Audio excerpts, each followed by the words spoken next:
अब गुरु नानक जी जब भी ट्रेवल करते थे तो एक बात पे बहुत जोर देते थे, आज भी ऐसी हालत है और उस समय भी ऐसी हालत थी, क्योंकि हर युग में हीरो और विलेन दोनों होते हैं, हर युग में राम और रावण होते हैं।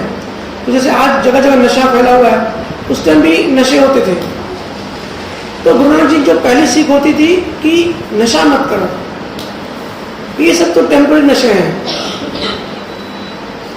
गुरु नानक जी ने कहा ना कि ये जो आप शराब पीते हो, ये नशा तो आप रात को करते हो, प्रभात मतलब सुबह तक नशा ये उतर जाता है। असली नशा करो, नाम का नशा करो, जो एक बार चढ़ जाता है फिर तक उतरता नहीं है। गुरु नानक जगह जगह लोग ज्ञान देते थे कि मांसाहार मत करो, शाकाहारी बनो। और हम सिंधियों में देखोगे ना, सिंधियों को गुरु नानक जी बहुत प्रेम करते थे। और सिंधी जब पाकिस्तान में थे ना, हमारे जो बड़े थे वो बहुत प्रेम करते थे। वो सालों साल गुरु नानक जी का इंतजार करते थे कि कब वो आएंगे और कब उनका हम ज्ञान सुनेंगे। तो वही हम सबके डीएनए में भी है। हम सब सिंधियों घर में कहीं ना कहीं गुरु नानक जी का फोटो जरूर होगा और सबकी दिल की अटैचमेंट है। हम लोग मूर्तियाँ रखते हैं, गुरु नानक जयंती पे गुरु नानक की पूजा करते हैं, पाठ करते हैं, घर में डेकोरेट करते हैं, जगह जगह जाते हैं, घूमते हैं। लेकिन जो उनका असली मकसद था, उनकी असली आज्ञा थी कि मांसाहार मत करो, शराब मत पियो। अब देखो सब जगह सिंधी मांसाहार बड़े दिल से करते हैं, ड्रिंक करते हैं, शराब पीते हैं। अगर आप गुरु नानक जी की आज्ञा नहीं मान सकते तो फिर इनके गुरुद्वारे में मत जाओ, ये उनकी इंसल्ट है।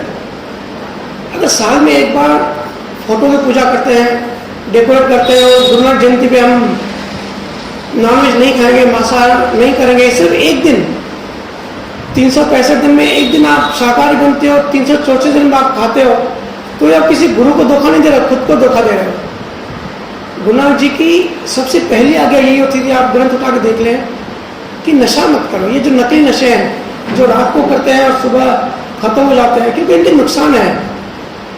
आज साइंस भी मानती है, शारीरिक जो हमारे जो बायोलॉजिकल जो शरीर है, इसके तो नुकसान है ही, मन में भी नुकसान होते हैं, हमारी आत्मा के भी नुकसान होते हैं।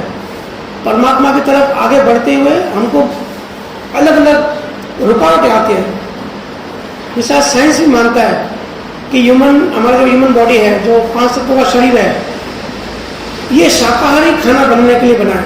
देखो प्रकृति में अभी शेर चीता भी मांस खाते हैं, ठीक है, कई जानवर है जो मांस ही खाते हैं, वो घास नहीं खाते, क्योंकि प्रकृति ने उनको वैसे डिजाइन बनाई है, वो वैसे बने हैं। और गाय, हाथी, घोड़ा, ये सब ऐसे जानवर हैं जो कुदरती हिसाब से शाकाहारी है। आप गाय को मांस खिलाओ नहीं खाएगी, क्योंकि गाय अपनी प्रकृति में है, गाय प्रकृति से बाहर नहीं निकली। आप शेर को घास खिलाओ, घास नहीं खाएगा, कितनी भूख लगे हो, उसको मांस ही चाहिए। क्यों? क्योंकि साइंस के हिसाब से, प्रकृति के हिसाब से उसकी डिजाइन वैसे बनी है, क्योंकि वो भी अपनी प्रकृति में है। हम जो इंसान है ना, हम अपनी प्रकृति से बाहर आ गए, क्योंकि हम मनुष्य हो गए, हमें दिमाग आ गया, हमें इंटेलिजेंस आ गई, हमने पढ़ाई लिखाई कर ली, हम बड़े वैज्ञानिक हो गए, हम कुदरत से बाहर आ गए, प्रकृति से बाहर आ गए। नेचुरल जो प्राकृतिक जो इंसान होता है ना, जो कबीलों में रहता था, जंगलों में, वो मांसाहार नहीं करेगा कभी भी, वो फलों से, जंगलों से फ्रूट खाते थे। लेकिन आज हम हफ्ते में 3 बार या 7 दिन मांस में और शराब में डूबे हुए हैं।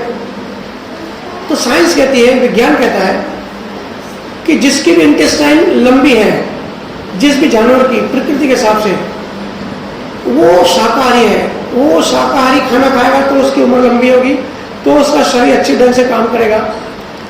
और जिसकी इंटेस्टाइन मतलब आंत, इंटेस्टाइन समझते ना, आंत बोलते हैं हमारी, जो अंदर जिसमें खाना अंदर गुजरता है, हमारा डाइजेस्टिव सिस्टम का जो पार्ट होता है, आंत जिसको कहते हैं इंटेस्टाइन, वो जिसकी छोटी है, वो कुदरती हिसाब से मांसाहारी खाना खाने के लिए बना है। जैसे आप शेर की देखोगे, टाइगर की देखोगे, इनकी आंत बहुत छोटी होती है। क्यों छोटी होती है? क्योंकि वो मांस खाते हैं। मांस खाने में मांस को ज़्यादा प्रोसेस नहीं करना पड़ता, क्योंकि वो ऑलरेडी मांस है, वो कुक्ड फूड है उनके लिए, वो कुक्ड फूड है, रेडीमेड है, वो अंदर जाता है, उससे ग्लूकोज बनता है, ग्लूकोज से एनर्जी बनती है, उनको एनर्जी मिलती है बायोलॉजिकल शरीर को।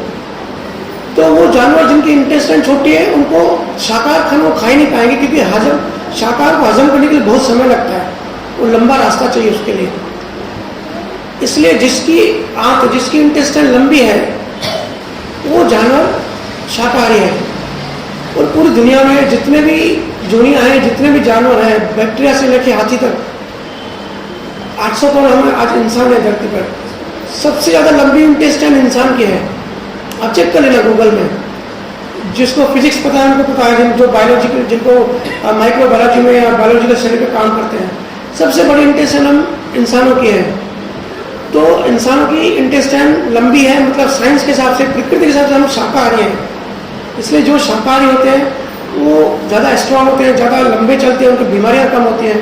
ये साइंस के हिसाब से, गुरु के ज्ञान की तो मैं भी बात ही नहीं कर रहा हूँ। गुरु ने तो आत्म ज्ञान में, परमात्मा पाने में कहाँ कहाँ कैसे परेशानी आती है वो बताया है, कैसे हमारे कर्मों का बोझा बढ़ता है, कैसे ये किए हुए कर्म हमको ही भुगतना पड़ता है। ये तो अध्यात्म विज्ञानियों ने साइंस बताई, लेकिन ये जो मेडिकल साइंस है मैं उसकी बात कर रहा हूँ कि क्या क्या इनके नुकसान होते हैं। दूसरा, साइंस कहती है कि जब बकरी को या किसी को जब आधा काटते हैं ना, जब मांस हम बकरी परचेस करने जाते हैं तो उसका आधा गला काटते हैं पहले, तो उससे क्या होता है, बकरी का जो ब्रेन होता है, जो उनके अंदर एंडोक्राइन सिस्टम होता है, एंडोक्राइन सिस्टम से कुछ हार्मोन रिलीज होता है।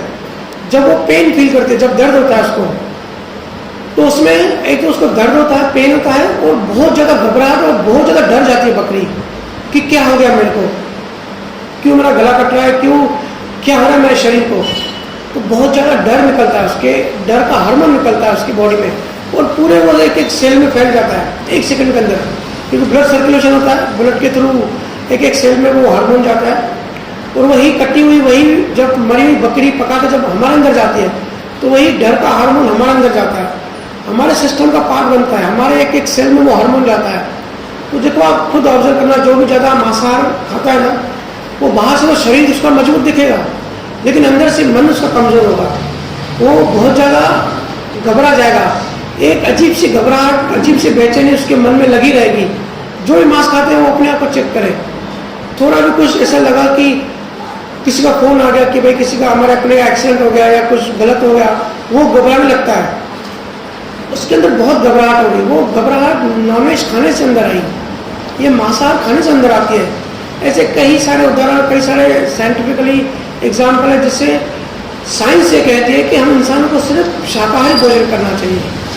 और बहुत सारे बच्चे मेरे पास आते हैं, बहुत सारे लोग आते हैं, कहते हैं भैया हम जिम करते हैं, हम बॉडी करते हैं, हमारा B12 कमी है, कैल्शियम की कमी है, तो भाई डॉक्टर ने बोला है कि मांस खाना चाहिए।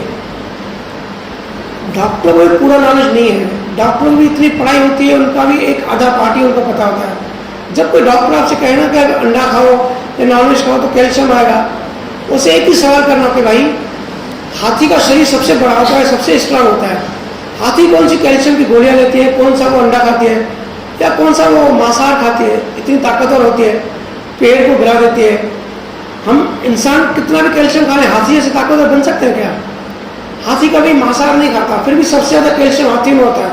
हाथियों का दांत देखो, पूरे पूरे किले की दीवारें गिरा देती हैं। तो ये गलत धारणा है हमारे समाज में। देखो जिनको दारू पीना होता है ना, वो दारू पीने के 100 बहाने बना लेते हैं, क्योंकि उनका मन अंदर वो डाइवर्ट होता है। जिनको मांसाहार खाना होता है ना, वो 100 बहाने बना लेते हैं, क्योंकि मन हमारा अट्रैक्ट करता है। ये पूरी मन की साइंस है। मन को वही चीज़ चाहिए कि जिसमें मन जिंदा रखे। इस सब में मन खुद को जिंदा रखता है। और जो एडिक्शंस पड़ती है अलग अलग, अब सिर्फ मांसाहार या फिर दारू नशा नहीं होता, हद से ज़्यादा मोबाइल चलाना, हद से ज़्यादा इंस्टाग्राम, फेसबुक, व्हाट्सएप पे रहना, ये भी एडिक्शन है।